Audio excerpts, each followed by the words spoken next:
Welcome to Chapter 8. This chapter deals with more expansions of the tonic using inversions of the dominant 7th chord.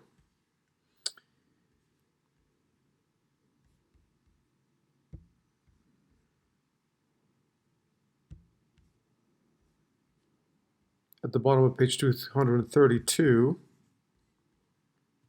there is a summary of the dominant 7th chord itself and its tendency tones. Please read it carefully.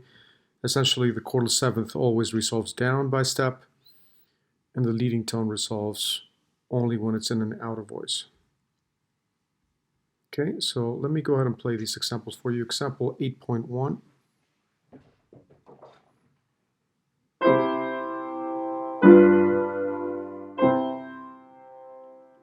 Example 8.1 on the right.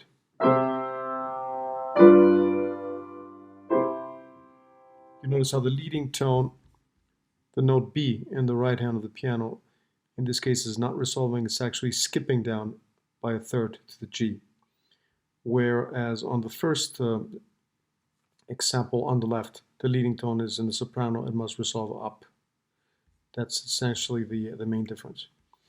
But the expansions of tonic with the inversions actually start on page 232. The first inversion of a dominant 7th is a 5-6-5. And the 5-6-5 chord places the leading tone itself in the bass. It's also the chordal third of the dominant 7th chord. It places it in the bass. And there are some examples here. Example 8.2 shows you a little bit of a history, perhaps, of how the dominant 7th in first inversion, the 5-6-5, came about. Example, letter A. Letter B.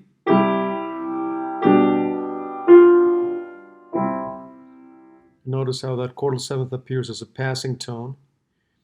And then letter C is kind of a summary of both A and B.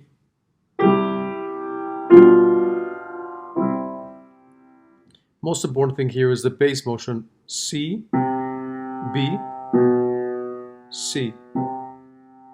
That bass note B is the chordal third of the dominant 7th chord.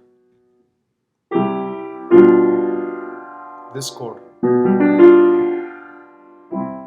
And for that reason, the dominant 6-5 chord expands the tonic usually as a lower neighbor. Notice the letter N here, designating it as a neighbor, but we know it is a lower neighbor because of the downward motion. Okay? And but the main example that I need you guys to memorize is on the next page. It's actually example 8.3. This is the one that we're going to use for the assignment. Let me go ahead and play it for you. Also in the key of C major.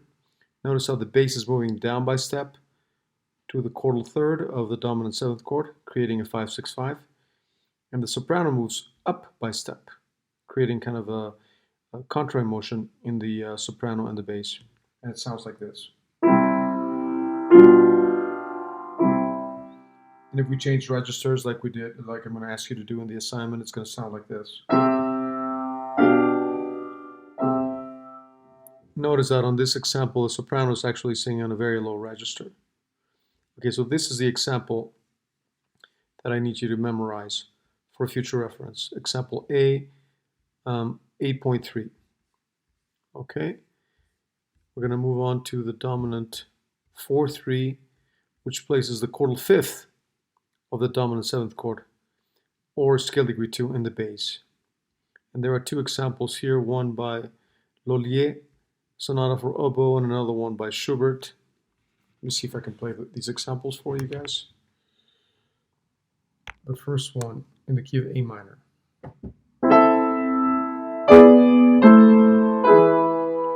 And notice that Laitz extracts a 4-part texture from the Laitz sonata by doing.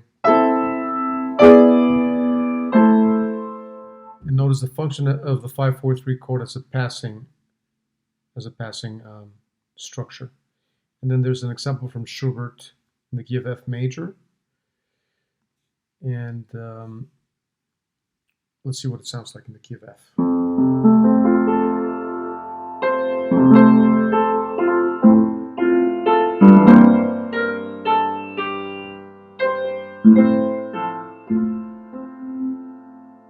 that piece, Laitz extracts the following.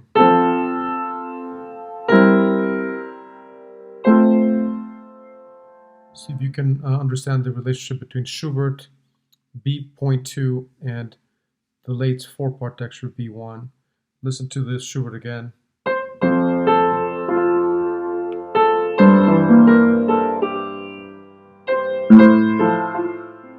Notice the bass line ascending, and the dominant 4-3 chord is actually expanding the tonic 1 to a 1/6 as a passing chord. Same thing with the 4-part texture on the left. Notice that in this case, the chordal 7th B flat is not resolving down. This is the one exception where the chordal 7th does not resolve, because the parallel 10ths between bass and soprano are actually overriding the need of that chordal 7th to resolve. Okay, so this is the example that I want you to memorize for future sake. This is example 8.4, letter B1. And then finally we have the 5/4-2, which is the last inversion of the dominant 7th chord, which places the chordal 7th itself, or scale before, in the bass. And the examples that we have for 5/4-2, the one I need you to memorize is example 8.5, letter A. And notice the key C major.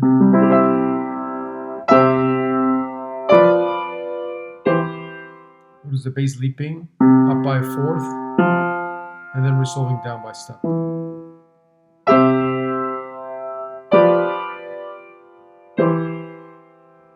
Letter B is actually a variation of that.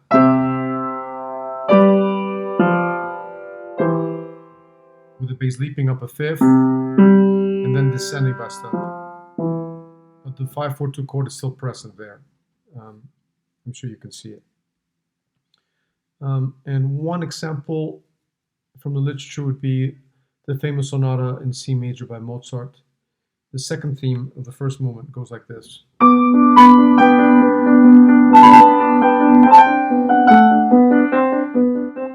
If we slow it down,